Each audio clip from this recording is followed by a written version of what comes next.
Hello, I'm Steve Sokol, the President of the American Council on Germany. We're delighted to be partnering with the World Affairs Councils of America to bring you today's discussion with the German Ambassador to the United States, Dr. Emily Haber. This is part of C by C Amplified, a week-long virtual ideas summit that connects World Affairs Councils from across the country to discuss the world during and after COVID-19. Today's event builds on the successful cooperation between the American Council on Germany and the World Affairs Councils of America in 2019. Under the heading Wunderbar Together, we hosted events in more than 20 communities across the country as part of the German government-led Deutschlandjahr USA. It's my pleasure to welcome Ambassador Haber and also the chairman of the American Council on Germany, John Emerson, who will lead today's discussion. John Emerson has had a distinguished career in the private sector and in government. He is the vice chairman of Capital Group International and has 19 years of industry experience, all with Capital Group. Before assuming his current role, he served as the US ambassador to the Federal Republic of Germany, and in that capacity, he had the opportunity to work closely with Emily Haber. If you would like to pose questions to either Ambassador Haber or Ambassador Emerson, please use the chat function or send an email to sokol@acgusa.org, and I will consolidate the questions and pass them on. John, the floor is yours. Thanks so much, Steve, and good morning, everyone. Good afternoon or good evening, depending upon where you're tuning in from. It's great to be with you, and it's a particular honor and pleasure to be with my dear friend Emily Haber, the Ambassador of Germany to the United States of America. I'm also really pleased that the ACG is collaborating with the World Affairs Councils of America to bring events like this to viewers across the country and across the Atlantic. This is part of the C by C Amplified program. And it's a great example of how we can leverage our respective networks. And we hope that we will see lots more of these kinds of programs as we go forward. Emily Margarita Haber has been the German ambassador to the United States since June of 2018. And prior to her transfer to Washington, D.C., she served in various leadership functions at the Foreign Office in Berlin, many of them being firsts. In 2009, she was appointed the political director, and in 2011, the state secretary, which is our deputy secretary of state equivalent, the first woman to hold either post. Thereafter, she was deployed to the Federal Ministry of the Interior, serving as the state secretary in charge of Homeland Security and Immigration Policy from 2014 to 2018. And for those of you, as I know you all do, who pay attention, that was a fairly consequential time for dealing with immigration, refugees, and the rise of terrorism on Europe. And it was also the time, and I had the opportunity to work with Emily in both of these positions. Emily has many years of experience with Russia and the former Soviet Union. She held various posts at the German embassy in Moscow, including head of the political department at the Foreign Office in Berlin. She served as the head of the OSCE division and as Deputy Director General for the Western Balkans, among other positions. And she was a lead negotiator in negotiating the Iran nuclear agreement, the JCPOA. Emily holds a PhD in history and is married to former diplomat Hans-Jörg Haber, and the couple have 2 sons. But most importantly, it is not an overstatement to say that Emily was one of, and continues to be, Kimberly and my closest friends that we made in our time in Germany. And no one was more excited than I was when I learned of her appointment to be ambassador to the United States, particularly during what is a somewhat challenging time in the transatlantic relationship. There could be no one better to be representing her country and helping to work with our country during this time. So Emily, thank you so much for joining us. And go ahead, you can say something and then I'll ask you the question. No, I just wanted to say thank you for your kind words. I hardly recognize myself. But in one aspect, yes, we were the closest of friends in Germany and here. Well, thank you. Well, let's get to it. Obviously, the issue that's on everybody's mind right now is COVID-19. And, it's a very unique period of time because we're dealing with both a global pandemic, a global health crisis, public health crisis, and we're dealing with a global economic crisis. And I have to say that in comparison to other countries, Germany's looking pretty good. Seems to be managing the public health and the economic challenges posed by the corona crisis quite well.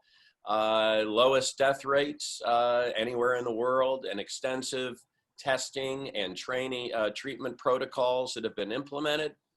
And I'm sure it's not a coincidence that Germany is led by a scientist in terms of how effectively it has been dealing with the situation. And then, of course, when you look at the economy, just last week, steps were taken to both relax restrictions that had been introduced to slow the spread of the pandemic and restart the economy. So, Emily, as Germany begins the return to the new normal, whatever that may be, what do you see as the lasting consequences of the corona crisis for German society? And then beyond that, what are the particular steps that you think were taken that we could learn from here in the United States?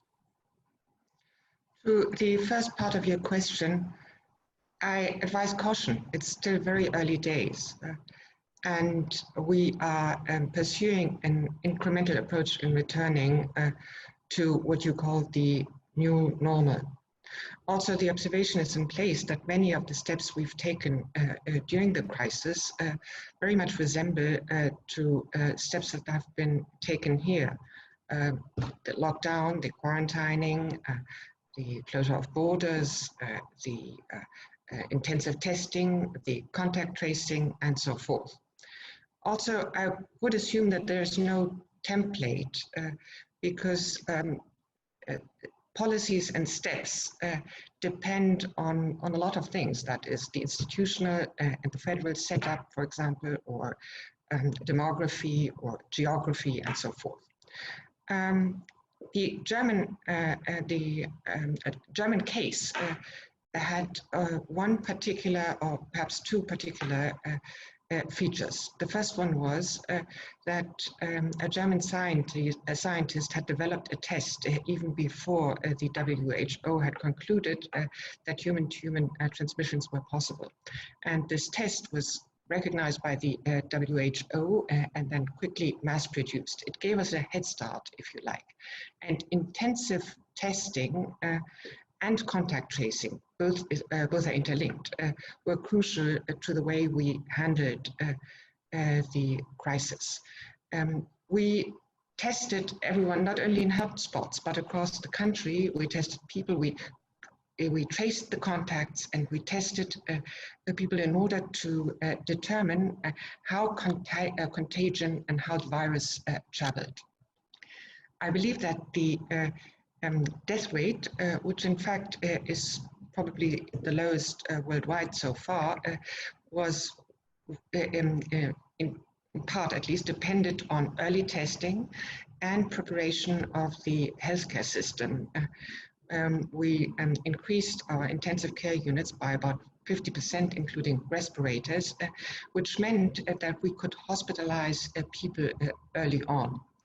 So, and we had a pandemic strategy in place, which determined every step we would be taking. There was no discussion in Germany whether you would have to pay for tests, etc. So all of these elements and the institutional setup and the federal setup, including, by the way, the setup of federal healthcare coordination, which was in place before the pandemic occurred. All of it were conducive to where we are now. But I really advise not to be self-congratulatory at this stage. It's a fragile development, and we could easily squander what advantages we had if we don't continue to be very cautious now as we move to very incrementally reopen the society. I think that's a really important point, and particularly as different parts of the United States begin to reopen, that doesn't necessarily mean that everybody should just go out and interact. It means social distancing should keep in place, the wearing of masks should continue, and if you are in one of the high-risk population groups, perhaps you should continue sheltering in place. I just wanted to interject that.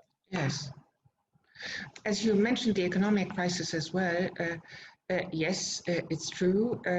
We've taken massive steps to provide liquidity to companies, to self-employed people, and in particular, we returned to something that was in place since the recession of 2008, and that is the short-term working allowance.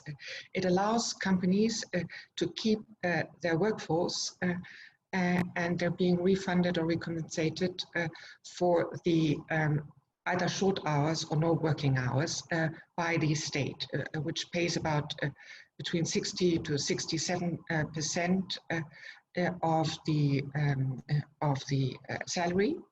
It will be actually increased after 6 months up to 80 to 87%. We had, if you like, in the labor and social context in place an infrastructure for dealing with the crisis that we could very quickly resurrect when the pandemic broke out.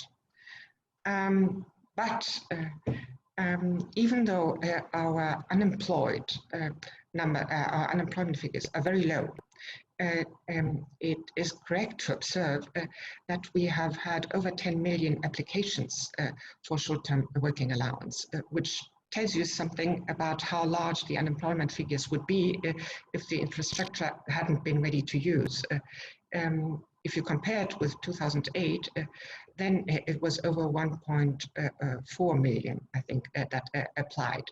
So what we're going through is as huge as what you are going through in the United States. Well, I guess this morning, we just had 3.2 million additional people apply for unemployment. We're knocking on the door of 30 million total here. And I think we don't have that permanent infrastructure in place that you have, but one of the things that I found gratifying in the American reaction is, in contrast to the wake of the global financial crisis, where the TARP program and with the Bush administration and the Obama stimulus program were huge political fights in Congress. We had near unanimity to go big and go early with the CARES program. Of course, the concern is that money is beginning to run out as time is marching on. I'd say one other question about this, Emily, and I'd just like to make the observation that I find it instructive and interesting as we try to think about what we can learn from this. The way Germany has, with a federal system like ours, where you have states and you have the federal government, has, I think, been much more successful at quickly implementing a national response, whereas we have a situation where we have governors bidding against one another for protective devices and for ventilators and things like that. I mean, that seems to be settling down now. But I think that's a very interesting thing, the fact of federal government taking leadership immediately in that area and working collectively with the governors from different parties than the party of the chancellor, and effectively putting that together. And the other thing that I find instructive in terms of what we can learn for the future is there's no question that China played hide the ball on the facts of this early on. Yeah. But once they stopped playing hide the ball, countries like Germany, Singapore, places like Hong Kong, South Korea in particular, jumped right into a very aggressive testing and data collection and data analysis, and of course tracing and tracking effort. And we didn't. It took us a while to actually, get off of this isn't really that big a deal approach to focusing on that. And I'm just wondering if globally, as we look forward towards this isn't, look, we had the SARS, we had Ebola, and now we have this. This is not going to be a once in 100-year situation like the Spanish flu and then today. I think we're going to see more and more, tragically, of this kind of situation. Globally, is there a way to sort of share the data, share the testing regimens? One thing that's great is you see American firms and the government working with German and other firms and government, the Oxford group, to try to develop a vaccine, to try to develop treatment. I'm just wondering if on the front end, there's a way that we can globally create some sort of data sharing mechanism that'll help us all deal with this type of situation more quickly in the future. We, the European Union, along with a number of co-hosts, including Germany and France and a number of other countries, has convened a conference a couple of days ago, or a telephone conference a couple of days ago, that was designed to deal with just the issues you've described, and that is how do we collectively search for a vaccine, how do we look for therapeutics, for diagnostics, how do we make sure that access to vaccines will be open to everyone, how do we deal with the fact that the poorest of the poor who haven't yet been, or it is beginning actually, been caught up with the illness, how will they have access? How can we organize ourselves in a way that vaccines and therapeutics will become a global good? That are really key issues. And the European Union, which so far has pledged over 15 billion euro to committed to combating the COVID virus, and therefore has taken leadership actually on in this context. How can we make sure that we work hand in glove? You asked me about mistakes at the beginning. Oh no, you asked me what can we learn from the crisis, and it's been my experience that usually you learn much more about mistakes from mistakes you've made. No question. Success. Like in life. Like in life, right? So we have committed mistakes in the early phases of the crisis, and it wasn't a moment of glory, really. What happened in the pandemic was that at first, everyone tried to fend just for himself or herself, and just looked after their own. This coincided with calls for support by those who were most affected. And of course, they looked to partners. And when expectations weren't met or couldn't be met to the degree the crisis had hit, well, you could see the political price tag of this disconnect. And this made us, my country and others, quickly reconsider, because the price tag would be huge. So the mistake has made us understand what could have been seen right away, but this is the crisis came in such swift and stochastic shock that it probably wasn't possible. It was like in an airplane, you see, when you first take the mask on yourself and then try to care for and support others. So this is the phase we're in right now. We have to leverage and harness forces across the globe in order to combat the virus and its long-term effects. Yeah, I think, well, that's a very good point. And one thing we can maybe get into a little bit later in the conversation is there does, on the one hand, this is a type of crisis that classically shows the importance of us working together as a global community. It's not something that any one nation can solve. On the other hand, you consider long-term effects on immigration policy as an example, there's also a sort of a gravitational pull towards nationalism. We're going to shut our borders. We're going to keep our ventilators and build them and not share them with other people, this kind of thing. And those, I think, all will have geopolitical consequences. I think we'll get to that a little later. Look, we could probably spend the entire hour on this, but there are a whole lot of other questions that I know people have and that we have. So let me change sort of direction a little bit to the politics of the situation. In the last couple of years, there have been a whole lot of commentators writing about the hollowing out of the center in European politics and in American politics too, as we see increased polarization, rise of populism, that kind of thing. And yet it's intriguing to see that during this crisis, we've seen the approval numbers for Chancellor Merkel and for President Macron, as an example, just skyrocketing, and almost a sense of, if you look at the approval numbers for the Christian Democratic Union, the Chancellor's party, increasing, during this crisis. I know you got to be careful about how you get into this, but I'd just be on the whole question of,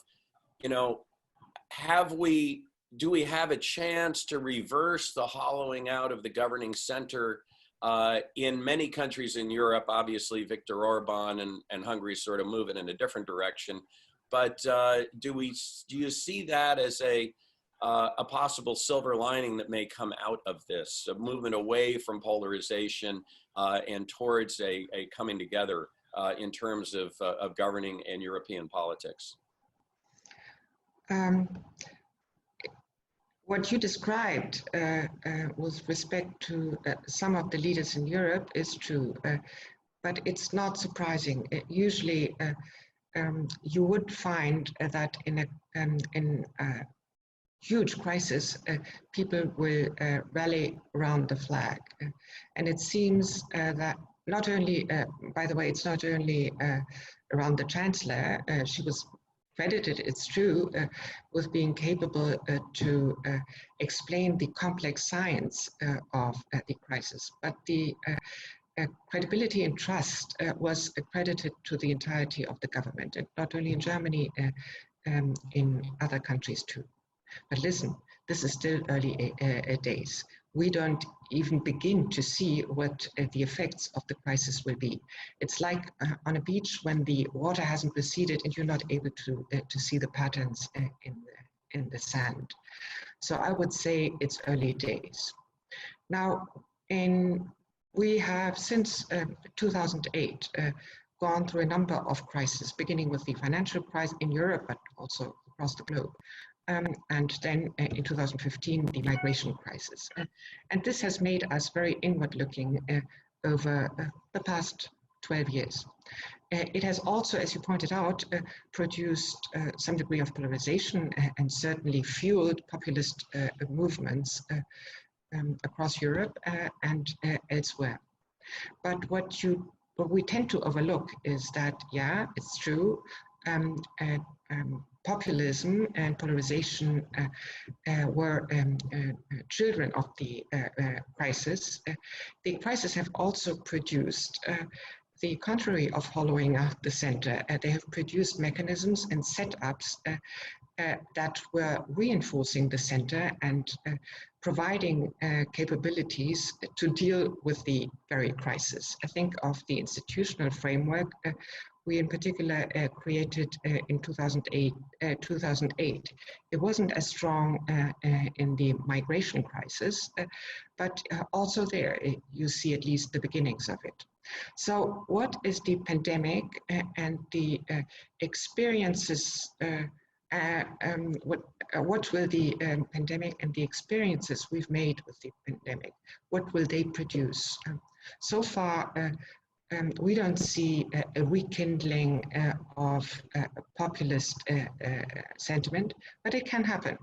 It will very much depend whether the course that we are steering now as we reopen the society remains credible, is successful, or at least to some degree. I think it will, that will be a major factor. Now, in the long run, I think what the crisis has changed is we have seen that certainly China, but not only China, have seen the crisis as an opening for not only their soft power, that's evident, but also for their power. And I think that may have a larger effect on how we look at the necessity to de-hollow the center in Europe and elsewhere. Well, I think we're going to get to China a little bit later in this. That's a really important point. But before we leave Europe, could you talk a little bit about some of the pressures and strains within the EU, you know, the northern nations versus Italy as it relates to Corona bonds or the idea of mutualized debt, the recent decision of the German Constitutional Court regarding the ECB. You already mentioned the you know, the very robust package of financial aid that the EU has approved for states that are suffering, member states that are suffering from this. But clearly, there's a lot of tensions internally that may have some very important long-term consequences. Love your thoughts on that. Yes.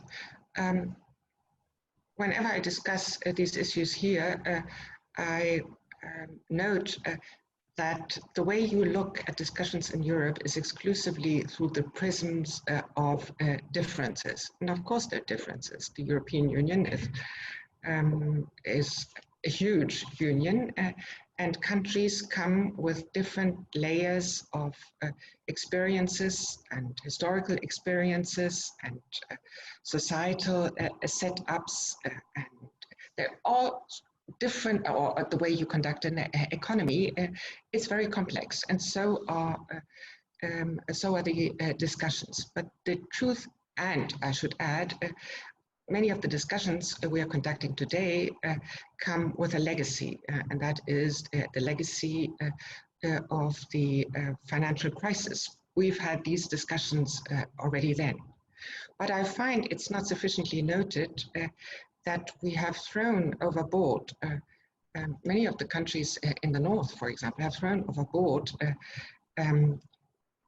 taboos or mantras that were extremely relevant during the financial crisis. We have flexibilized the access to the flexibilities.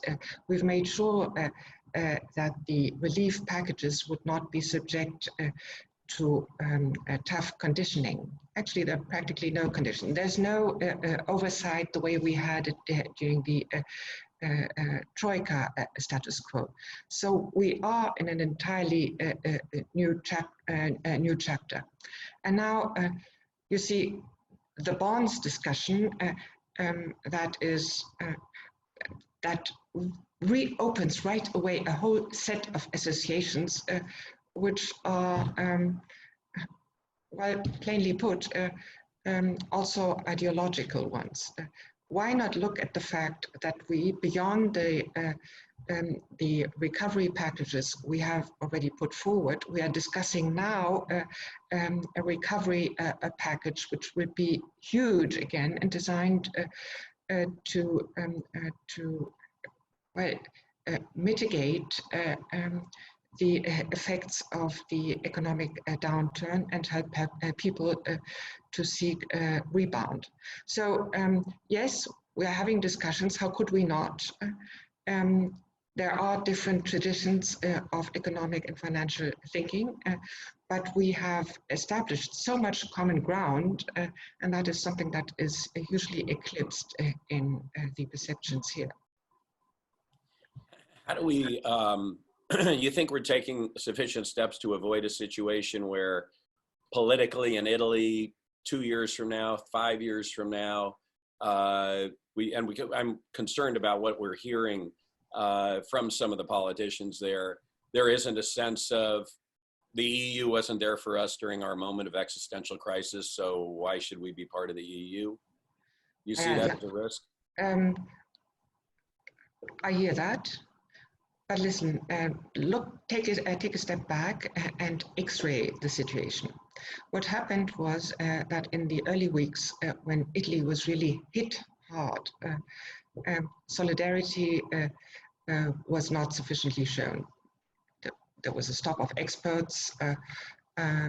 including by Germany. And they did not get the respirators in those early weeks of the crisis that they desperately called for. This was corrected in mid-March, and it was urgent to correct it because what I call the disconnect between the monumental dimension of the crisis and the expectations for support. If the disconnect is large with regard to allies and partners, then the long-term impact may carry a hefty price. But after that, Italy not only received huge medical help, not only from Germany, from other countries too. Italian patients were treated in German hospitals. We sent tons of equipment, and in addition to that, the European Union crafted the recovery and relief packages that I have already mentioned. But still, the narrative is as if it was just China which actually used soft power in this crisis and delivered masks early on, even if not all were usable, as you could read in the press. It is still, the older narrative somehow pervades the entire perception, while the truth is the European Union belatedly, and I explained the reason, European partners belatedly, and I explained the reasons, stepped in and corrected what had been done before. So what will the long-term effect be? First, I actually believe that in the infodemic that we also witness, some actors actually fuel the perception of the early narrative. Let's not overlook that. There is a manipulative side to the story as well. What the long-term effects will be, much too early. Often people say that this is an unprecedented situation. And of course, in a way it is. But what's absolutely new and has never happened before is, you see, usually in pandemics, the narrative of the pandemic occurs decades after the pandemic. In the case of the Spanish flu, it was only in the 1990s that people actually, historians actually congealed the narrative of what happened then. In this pandemic, it's different. It's different because of the conditions of globalization, of instant communication, of instant transparency, of instant comparison. So we're dealing not only with the economic crisis, but we're also dealing with not knowing how the narrative fallout of pandemics usually evolve. Right? So that's why I'm very careful in being able to predict how this will evolve. But one thing is certain, we have to get it right, and we have to be aware that solidarity in the European Union among partners, but also with regard to the rest of the world, will come with, that will be a huge challenge, because there are EU aspects to it, there are transatlantic solidarity aspects to it, but there are also global and moral and ethical aspects to it. Great answer there.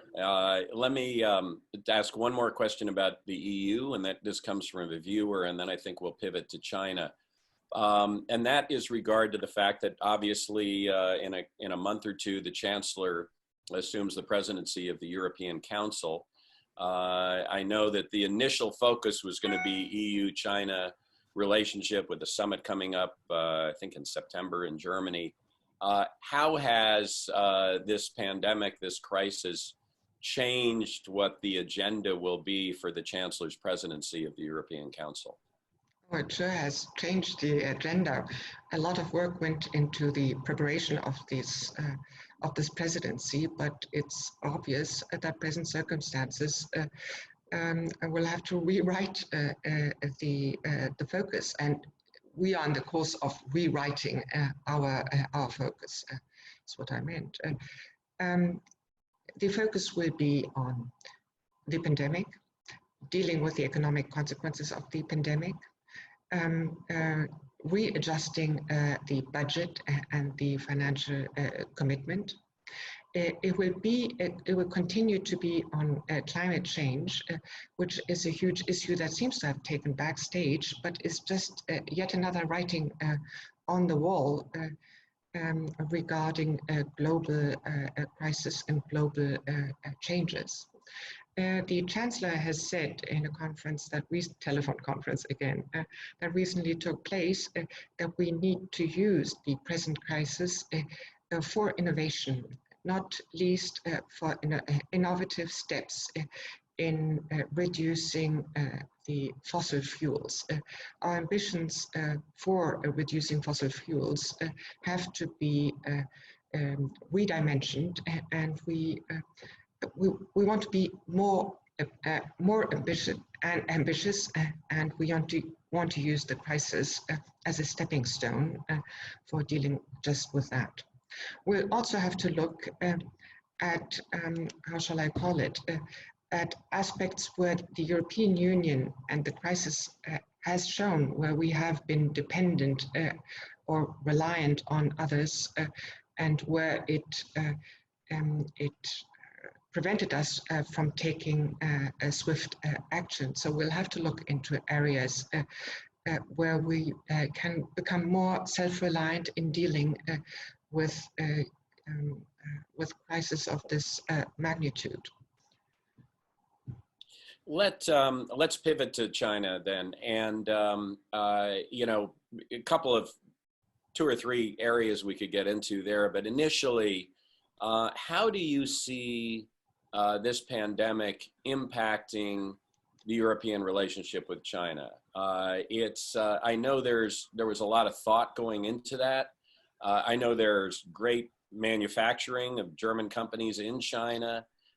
So I guess overall, how do you see it impacting the relationship with China? Is there a rethinking of that? And then the subparts would be, do you see a change in supply chains and manufacturing coming back into Europe from China? And then in particular, if you could focus, and several viewers have asked this, on the Huawei situation and how this might impact the European response or the German response to how we handle Huawei and G5. Okay, so if you'd asked me this question before the crisis, I would have answered to you, look, China, for European countries, has a number of qualities. It's certainly a systemic rival. It's certainly a competitor, but in some areas, it also needs to be a partner because we are confronted with issues where we need China. Climate change is a case in point.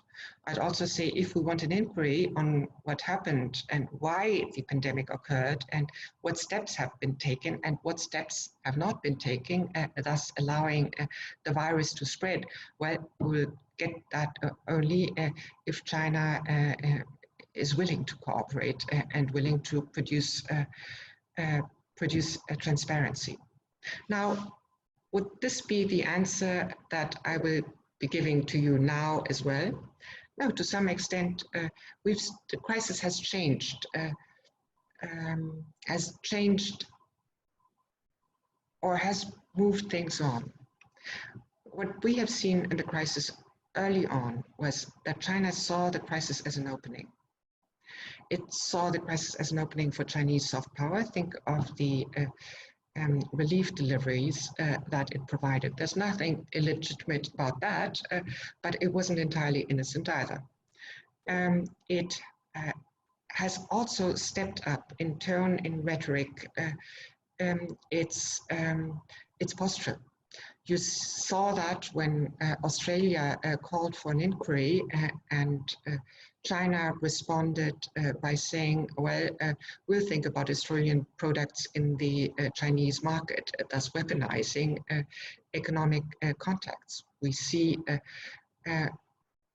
what we've seen before, but I find even more self-assertive Chinese power posturing in the South China Sea. Remember what happened in Vietnamese waters of late. So Chinese seems to think, that's my interpretation, that the crisis actually benefits China and that stepping up its public aggressive posturing will remind countries to think twice if they push back or counter. So that has to inform our reaction as well. So my answer to you would be, we'll have to look very carefully at what is not acceptable in Chinese posturing. We have to call out when China denies transparency on the virus, because we need to know what happened. We need to be able to establish the migration of the virus and the facilitating factors for that. And we cannot accept false, misleading, or highly provocative narratives that are dispersed and blatantly, I find, designed to divide us or to sow divisions, both in the European Union and the transatlantic relationship. So we need to be very, very clear-eyed about that. But on the other end of this thinking, I'd be also careful or I'd shy away from a pitch and tone that I find maximalist and that will not help us in retaining some space for necessary cooperation. I would also observe this. You see, no country in the world will be able to copy one-on-one American thinking and American postures on China. The United States is the single most powerful country in the world. You can, if you choose, decide that maximalist rhetoric or even steps is the best way ahead. But other countries come from a different page. Demography, history, proximity, exposure, all of that will have an impact on how they think they can afford to deal with China. So I think the challenge ahead is that we don't let ourselves get divided, because that's obviously something that China, and not only China, by the way, is trying to do. They find the crisis is a fertile environment for creating, shaping, and enhancing differences that we very naturally have. What we need to do is that we need to discuss among ourselves, and we need to hear each other out. And we need to define the diplomatic space that we have. And we need, in that, we need to create as much unity as we possibly can, because we can only confront China on what is not acceptable, and there's a lot, and retain space for cooperating where indispensable if we join forces on that. And I don't think that enough thinking is being done on that. That's just such an important point from a geopolitical standpoint. From a business to business standpoint, any sense within Germany in terms of the conversation, there's a lot of this in the United States, about the impact of this on supply chains, on, yeah. Sorry, I omitted No. That's I gave you two subparts to that question. So Okay. apologies. We're starting, we're thinking about it. My government has set up a task force that once again carefully looks at where were we dependent and what was the price of this dependency, and is that acceptable under normal circumstances but not under extraordinary circumstances, and if the answer is yes, then we'll reconsider. But we try to define the strategies on the basis of a very substantial analysis of the experiences. So yes, the thinking is underway, but we'll look at the footnotes too. That makes sense. Let's move to another area that you're really knowledgeable about, and of course that's Russia. Obviously, this Saudi-Russia oil spat probably couldn't have come at a worse time with the COVID-19 following quickly on its heels. We've seen evidence, at least, that the rate of infections is increasing dramatically in Russia. If you could just give your observations on that, and speaking of another country that tries to divide us, how you see that developing, and are there any implications of this? This was another viewer question on Nord Stream 2. Well, Nord Stream 2, I think there right now we are in a phase where nothing happens, and as you know, that Nord Stream 2 has been targeted by sanctions. So I think this is a non sequitur for the moment. But for the overall question, I would say this. Usually, Russia is highly dependent on predictable and a transparent oil market.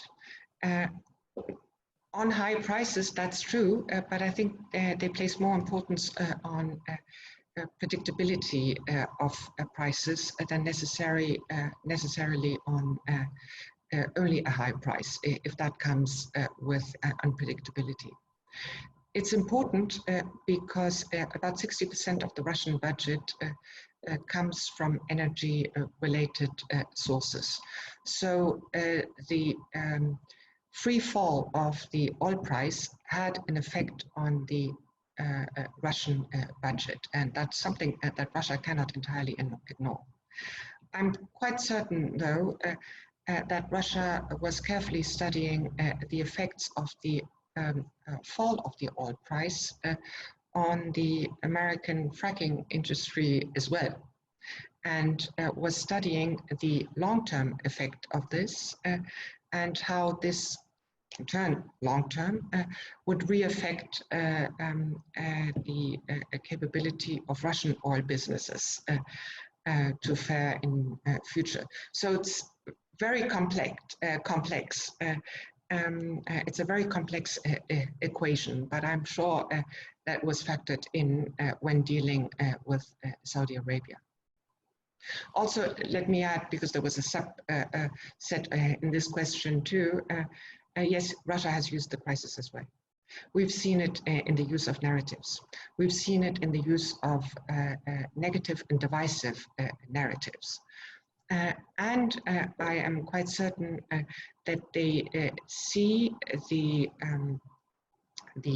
usability of transatlantic differences. They always saw transatlantic differences as an asset. But to an extent, we sometimes didn't realize enough. So they were actually interested in retaining them because they could weaponize them. Now, this is what is happening in the crisis too. If we disagree on, say, dealing with China or dealing with Russia or on how to deal with the COVID crisis, that's an opening for Russia as well. We're getting close to the end, and obviously most of the folks on this call, first and foremost, are interested in the transatlantic relationship. So let me ask a little bit of a broader forward-looking question in terms of that. We're in the midst of not just dealing with this crisis, but obviously a presidential election here in the United States. Candidly, I think the election will be much more about China and response to the COVID crisis here in the United States, both the public health and economic piece of it, than it will on the transatlantic relationship. But there are obviously a whole lot of issues that are, if you will, maybe even put on hold in terms of our relationship, particularly as it relates to trade and trade policy, the NATO, the relationship between the U.S. and the EU, et cetera. How do you, not to get you at all into what may or may not happen in our own election, which that I would say is a flip of a coin at this point anyway, how would you assess, or how would you characterize the challenges in the transatlantic relationship that we would immediately need to start addressing when there's either a Trump 2.0 administration or a Biden administration? It's true that we have a number of issues, and we've had for a long time of issues where we disagreed. You've mentioned some of them before. That is trade issues, tariffs, there's the burden sharing differences. We've disagreed on the JCPOA. In the end, we've disagreed on Nord Stream. Most of these issues right now are not at the forefront, but they've taken to the backstage. But backstage just means back burner. They will return. Now, return to what I said before, and that is disagreements that we have are assets for others. We'll carefully study the degree of alignment that we have and see it as a benefit that they can use. I think the crisis has altered the paradigms and has exacerbated the conditions because the pandemic, because it affected people and anxiety, produced anxieties and was existential. The pandemic can work as an engine of divisions, and we need to be aware of that. Now, looking at the differences we have, we usually underestimate the structural trends and setups that will make sure that actually we are aligned. I keep saying that the United States for Germany is the single most important partner outside of the European Union, and I'm absolutely certain that every single European country would say the same for itself. It's structural. It is also a factor of European unity in a way that seems perhaps paradox. Nowadays, there's the narrative out there, or it's being put out there every now and then, that in times where people see the world as an arena where you fight for advantages and benefits and fend for yourself. Well, in such a world, the European Union must muster all the clout it can get in order to stand its ground. And there's nothing wrong about it. But it completely ignores the security, the mutual security reliance and the security aspects.